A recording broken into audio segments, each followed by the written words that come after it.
kung may nakikinig sa atin ngayon, nandito, may mga stakeholders naman eh. So ano yung protocol ngayon? How do you plan to prevent? Ano yung protocol na gagawin ngayon? Sabi nyo, meron na eh. Ang dami nyo na-mention. So, katulad ngayon, may bago na naman na na-cancel na klase. So ano yung protocol? From moving forward now, paano nyo minomonitor? Paano kayo nagpapareport para marinig namin lahat?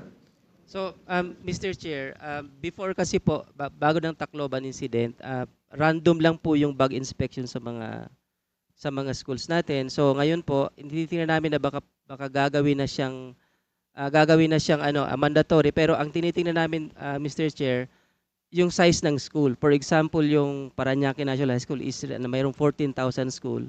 Medyo nightmare po yung bug inspection. Kaya tinitingnan po namin yung good combination po ba nung mga security measures natin like wala pang final.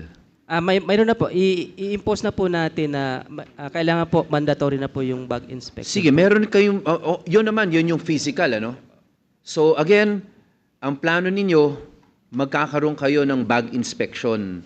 Ang sinasabi mo lang, tinitingnan ninyo yung size of school. So kunyari, less than 500 students, bag inspection or no bag inspection? Tinignan po namin na mag-deploy po ng mga metal detectors po, Mr. Chair. At may mga LGU na rin po na nag-commit na maglalagay ng Sige, habang wala pa yon. Bag inspection po, saka yung handheld metal So detectors po. lahat ng estudyante na papasok, kahit yung sinasabi mong 14,000 students? Dadagdagan lang po yung ingress and egress po ng mga school. Like for example, kung isang gate lang siya, pwede siguro sa gate na yon 4 na line po yung Pero may final na ba yan? Could you submit to this committee? Yan po yung plano po namin na So yan yung physical na papasok. Opo. Paano yung sa mga online? Yung mga threats online, paano nyo i-verify yun? Lahat itong ibang mga issue, paano ang plano doon ng DepEd?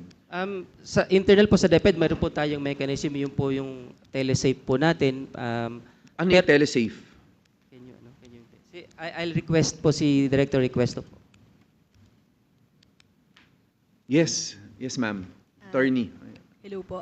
Good morning po. So yung DepEd Telesafe po natin is actually yung helpline po ng DepEd in terms of reportorial mechanism for learners and teachers and basically all the stakeholders po to report to DepEd kung may nararanasan po silang bullying or other learner rights protection concerns po. Sige, in addition to the attorney, paano kunyari may estudyante o teacher o non-teaching o family member ng isang estudyante, may napansin siya online na may nagse-threaten o iba-iba yung sinasabi, is there already a protocol na ma-report sa inyo or that's through the telesafe?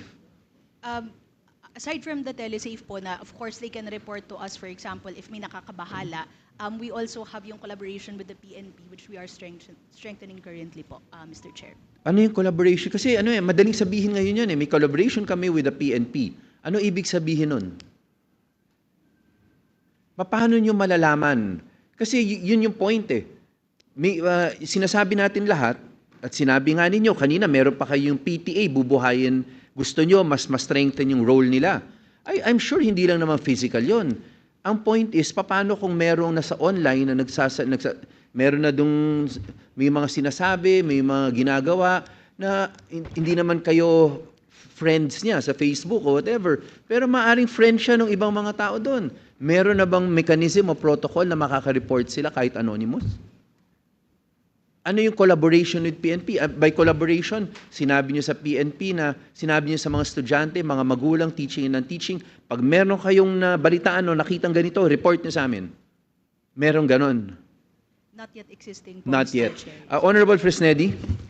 Yes, Mr. Chair. As early as June 30, 2025, I filed House Bill number 475.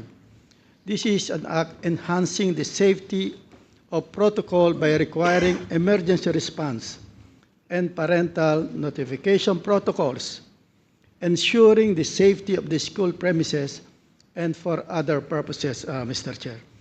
Mr. Chair, this is not only for man-made emergency situations, but also it covers like calamity.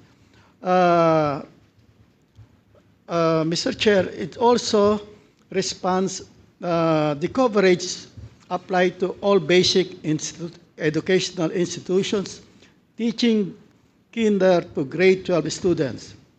Emergency response infrastructure.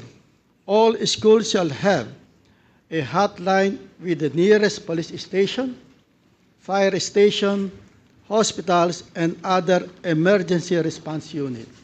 It also has a notification for parents and legal guardians. All schools shall have a method to immediately communicate with all or some of the parents or legal guardians, as the case may be, for emergencies involving students. For safety equipment, all schools shall have the necessary equipment for emergency use, including but not limited to emergency lights, fire extinguisher, first aid kits, protective equipment, and among others. And for safety infrastructure, in addition to the requirements of relevant laws on the resiliency of building to natural calamities, schools shall protect their students from man-made threats, and to this end, all schools shall be required to have gates and walls that can keep groups and individuals outside the school and to protect students upon the arrival of law enforcement, and closed-circuit television system. These are the protocols that we envision with the passage of this House Bill 475, Mr. Chair. It will address all these issues that are being raised in this morning Yes. committee hearing. Honorable Fresnedi, may protocol ka dyan nung kunyari mga online nga na mahanap? Yes, Kunyari, may sa Facebook, may nagsasalita na estudyante o magulang, tapos may nakabasang iba, marereport nila, dapat i-report nila sa schools. Because sa totoo po, lahat itong safety and security, we don't need a law. DepEd should be able to do it on its own. Hindi naman kailangan ng batas talaga, sa totoo lang eh. That is why, kung meron dyan ng ganyan, Honorable Fresnedi, I would want to pass it on kaagad nga na, para pwede na nilang gawing department order or whatever. You don't need a law for purposes of securing a campus because that is inherent already as one of the responsibilities of the department, yung protocol. So meron ba dyan na pwede natin ipasa ngayon sa kanila na, kasi may stabbing incident rin pala 3 years ago sa Quezon City. Yeah, so hindi talagang this is not the first inside campus rin eh. In the hallway rin siya. So Honorable Fresnedi, with your permission, we will give a copy to the department. Maybe they can pick up from that and kaagad-agad, kahit hindi naman kailangan ng batas, gumawa na sila ng department order based on your bill.